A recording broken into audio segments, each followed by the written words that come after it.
Assalamualaikum warahmatullahi wabarakatuh. Waalaikumsalam warahmatullahi wabarakatuh. Alhamdulillah wassalatu wassalamu ala Rasulillah wa ala alihi wa sahbihi wa man tabi'ahu wa mawalah.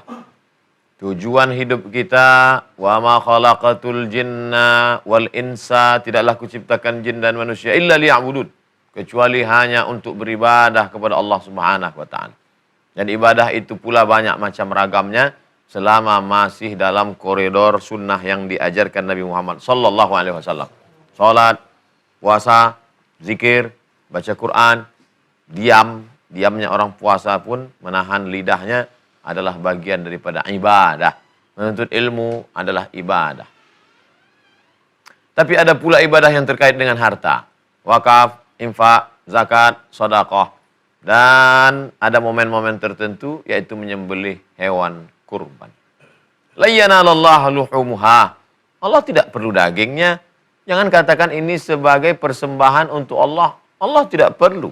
Wa huwal ghaniyul hamid. Allah Maha Kaya, Allah Maha Terpuji. La yanalallahu luhumuha. Allah tidak berhajat kepada dagingnya. Wala dima'uha. Allah bukan perlu darahnya. Walakin yanaluhut taqwa minkum. Yang diperlukan adalah ketakwaan dari orang-orang yang menyembelihnya. Idh qarraba qurbanan, ingatlah ketika dua orang ini berkurban. Fatuqubbila min ahadihima wa lam yutaqabbal minal akhar. Tapi kurban yang satu ini diterima sedangkan yang satu lagi tidak diterima. Kurban siapa yang diterima? Habil. Kurban siapa yang tidak diterima? Kabil. Habil diterima. Kabil tidak. Kabil sakit hati. Lalu kemudian Kabil bertanya, kenapa kurban saya tidak diterima? Innama yataqabbalullahu minal muttaqin. Sesungguhnya yang diterima Allah itu adalah kurban orang yang bertakwa. Nampaklah bahwa yang tampak itu kambing, onta, sapi, kerbau, lembu. Tapi sebenarnya di balik itu semua adalah ketakwaan. Innama yataqabbalullahu minal muttaqin. Yang diterima Allah adalah karena orang ini takut kepada Allah Subhanahu wa taala. Jadi jauh ceritanya sebelum Nabi Ibrahim alaihissalam. Lalu sampailah kepada masa Nabi Ibrahim. Ya bunayya, wahai anakku. Inni ara fil manam, aku lihat dalam mimpiku. Anni azbahuka, aku menyembelih lehermu. Fanzur madza tara. Apa pendapatmu, wahai anakku? Apa kata Ismail alaihissalam mendengar cerita bapaknya Ibrahim alaihissalam? Ya abati, wahai ayahanda. If'al ma tu'mar, laksanakan perintah Allah. Satajiduni insyaallah. Kau akan mendapati aku insyaallah minas sabirin. Aku akan bertahan, aku tidak akan melawan. Sembelihlah wahai ayah. Maka Nabi Ibrahim pun membawa anaknya Ismail alaihissalam. Jumrah ula, jumrah wusta, jumrah aqabah. Pandang ke atas bukit. Masih ada tugunya sampai sekarang. Istana kerajaan Saudi Arabia. Ada pagar. Di tepi itu ada tugu bulat. Seperti kubah di atas. Tempat penyembelihan Ismail alaihissalam. Falamma tallahu lil jabin, ketika pisau sembelihan itu sudah terasa sejuk di lehernya, tinggal menariknya saja. Fafadainahu bidzibhin azim, kami tebus anaknya itu dengan sembelihan yang besar. Maka itulah syariat disembelihnya kurban. Jadi hikmah di balik ini apa? Jangan sampai cintamu habis untuk anakmu. Dan anak yang kau minta itu selama 86 tahun, Rabbi habli minas salihin. Allah ingin meminta hati Ibrahim alaihissalam. Apa sebenarnya yang ada dalam hatimu, hai Ibrahim? Apakah anakmu? Tidak. Karena Ibrahim memberikan anaknya. Dan ketika dia ridha, diganti Allah Subhanahu wa ta'ala. Berkurban bentuk sikap takwa kepada Allah. Berkurban bentuk ingin menunjukkan tidak ada uang dalam hatiku, tidak ada anak dalam hatiku, yang adalah sami'na wa ata'na, menurut perintah Allah Subhanahu wa taala. Wallahu a'lam bishawab. Adapun ayat yang akan kita kaji adalah surat Al-Hajj ayat 36. A'udzubillahi minasyaitonir rajim. A'udzu billahi minasyaitonir rajim. Wal budna ja'alnaha lakum min sya'airillah.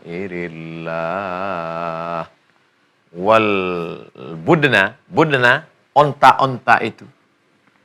Ja'alnaha lakum, kami jadikan dia untuk kamu min sya'airillah, sebagian dari syiar. Syiar itu apa? Menunjukkan kekuatan, show force. Wow. Kenapa salat Idul Adha, Idul Fitri itu di tanah lapang? Syiar. Kenapa ibadah haji itu beramai-ramai dari seluruh penjuru dunia? Wa adzin finnas, panggil mereka wahai Ibrahim. Kalau sudah kau panggil mereka, ya'tina, mereka akan datang. Min kulli fajjin amiq, mereka akan datang. Walaupun dari lembah yang dalam. Di saat bertalbiyah, Allah, labbaik Allahumma labbaik, labbaik la syarika laka labbaik, syiar. Melihat Ka'bah yang megah, syiar.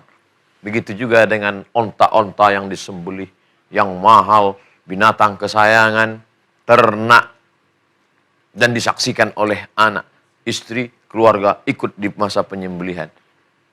Sayyidina Ali bin Abi Thalib membawa Sayyidatuna Fatimah, Sayyidina Al-Hasan, Sayyidina Al-Husain, ramai semua penyembelihan. Syiar yang selama ini down, lesu, lemah. Maka ketika melihat, oh ternyata umat Islam tidak sunyi, tidak sepi. Selama ini sepi, itu kalau sholat subuh. Kalau kurban bagi-bagi kambing, ramai juga mereka ternyata. Nah, ini semua adalah. Kenapa yang disebut di sini onta? Onta yang paling mahal, yang paling besar.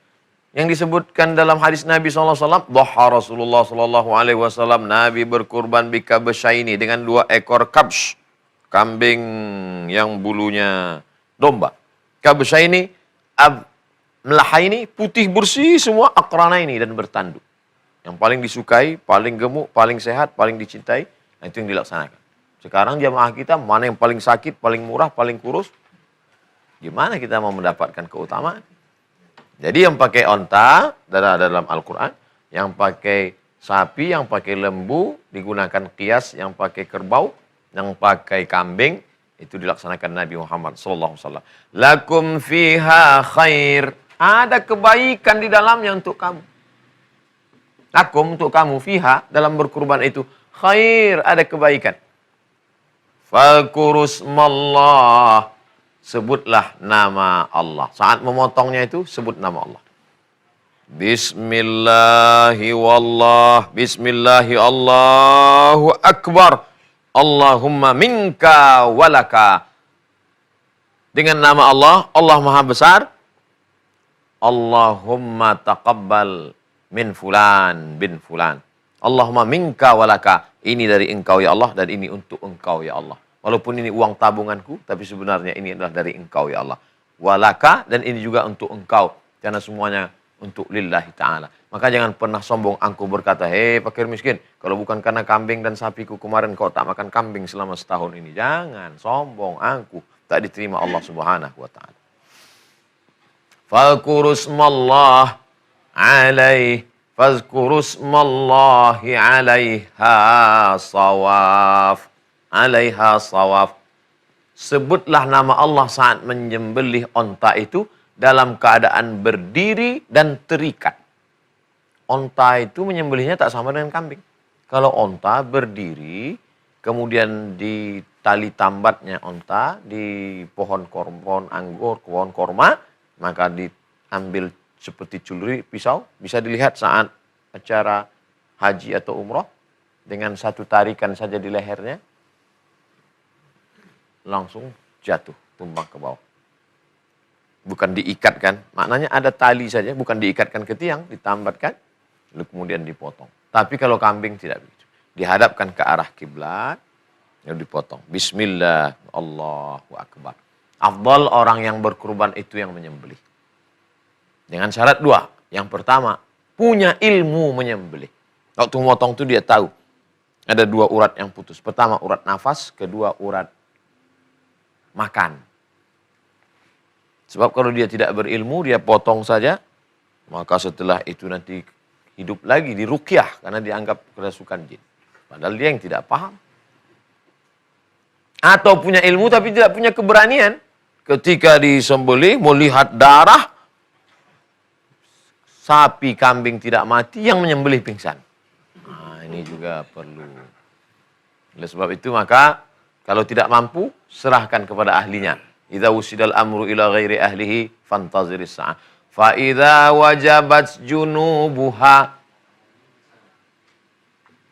Fa idza wajabat junubuha. Kalau dia sudah tumbang, sudah jatuh, sudah selesai penyembelihannya, fakulu minha, makanlah. Ustaz, kalau saya berkurban boleh nggak saya makan daging hewan kurban saya? Nggak boleh.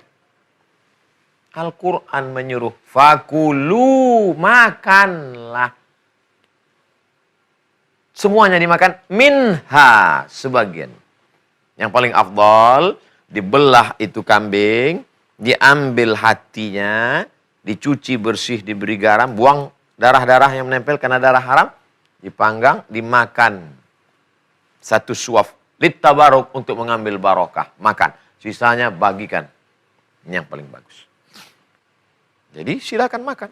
Ini yang paling bagus. Fakulu, disuruh makan. Fakulu minha. Sisanya, wa at'imu, berilah sebagai makanan. Sedekahkan. Wa at'imul qani'a wal mu'tar. Berikanlah kepada orang miskin susah, tapi dia yang tidak minta-minta.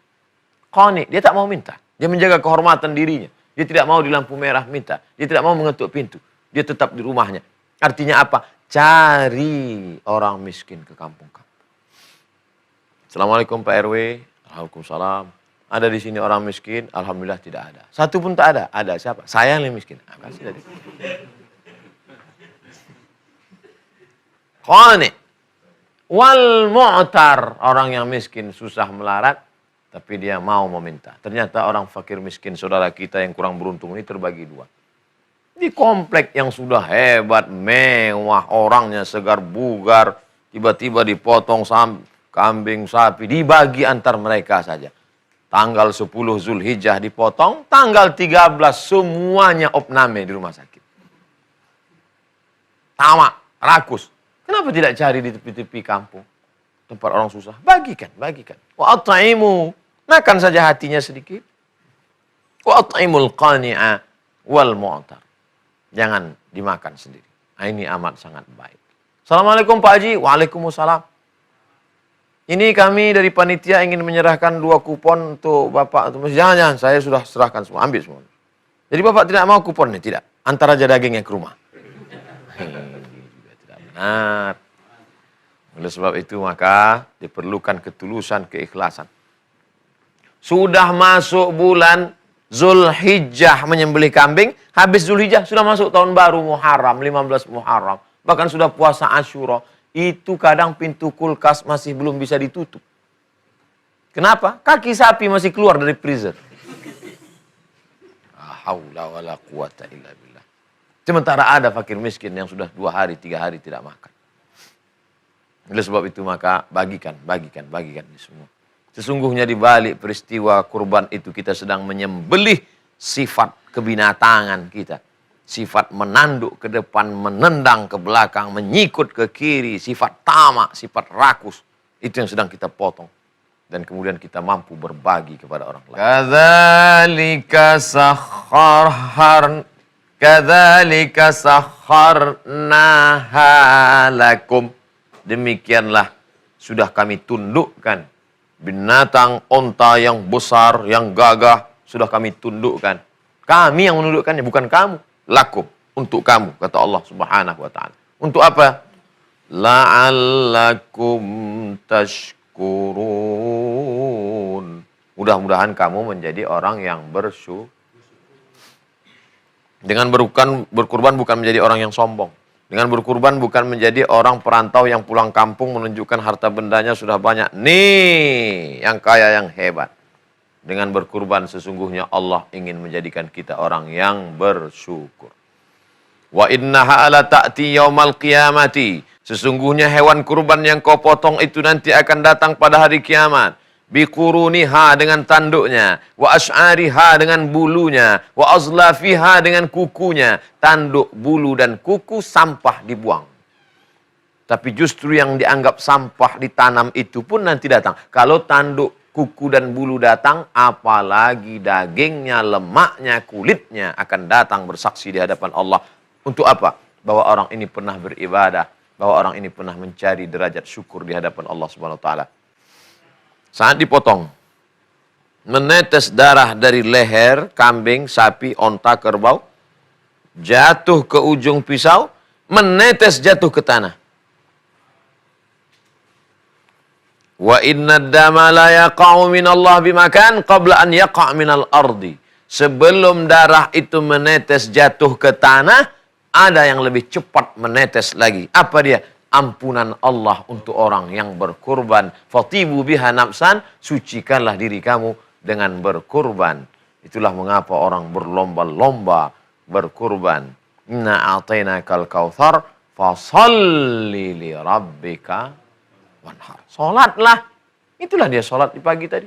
Allahu akbar, Allahu akbar, Allahu akbar.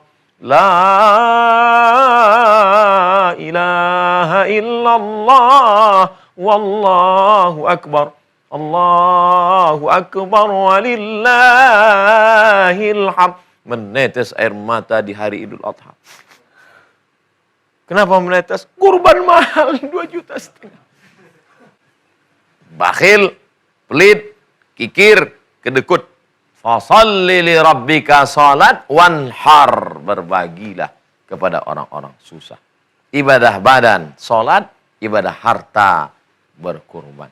Pada saat itu kita sedang mengikis semua sifat-sifat kebal. Wa man yuqa shuhha nafsihi, siapa yang selamat dari sifat bakhil, kedekut, medit, maka sesungguhnya faulaika humul muflihun. Mereka adalah orang-orang yang sudah beruntung karena sudah selamat dari sifat bakhil. Satu, masalah kulit. Man ba'a jilda udhiyatihi fala udhiyata lahu.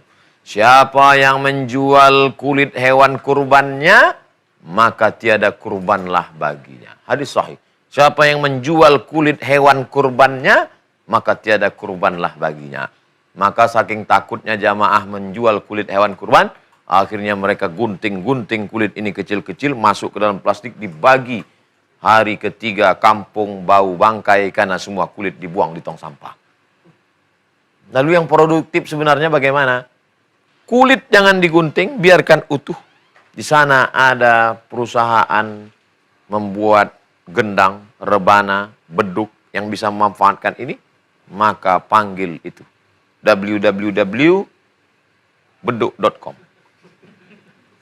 Anda bisa mengolah ini? Bisa. Berapa harga kulit ini? Kami bayar 100.000. Di belakang ada 10. Berani? Ya, berapa? 1 juta. Ambil. Uang ini kemana? Fakir miskin. Fakir miskin? Sini. Mau kulit? Ah, nggak mau, kotor, bau. Sudah jadi duit? Mau. Ambil. Diambil untuk dimanfaatkan untuk yang lain. Jangan. Karena ini milik mereka.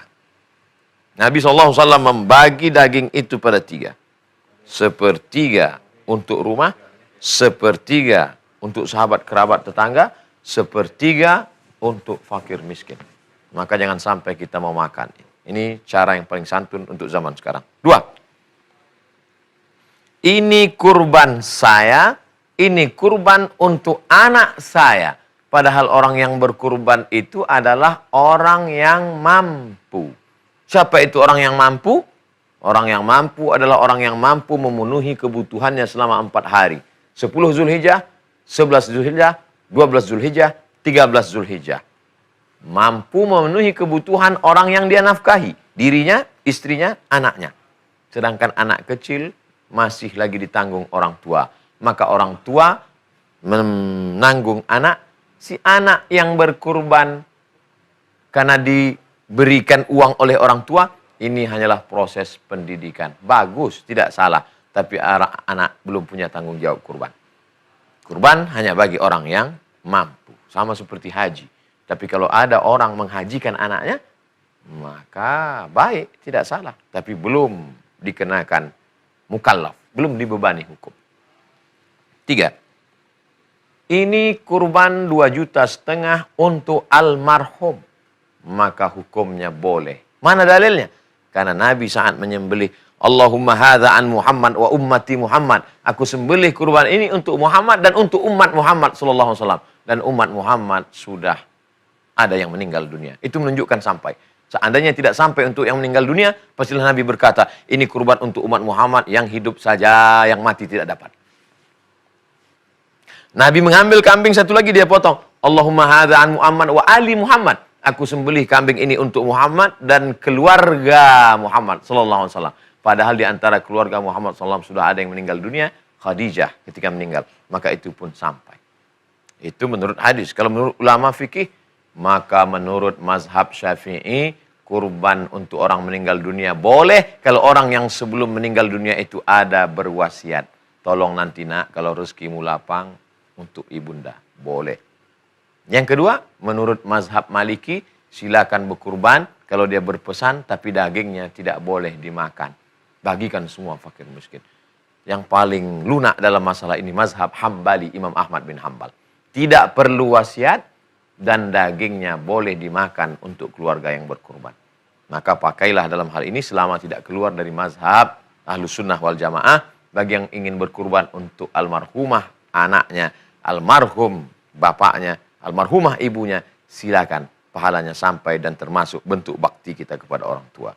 Mudah-mudahan bermanfaat. Terima kasih. Wassalamualaikum warahmatullahi wabarakatuh.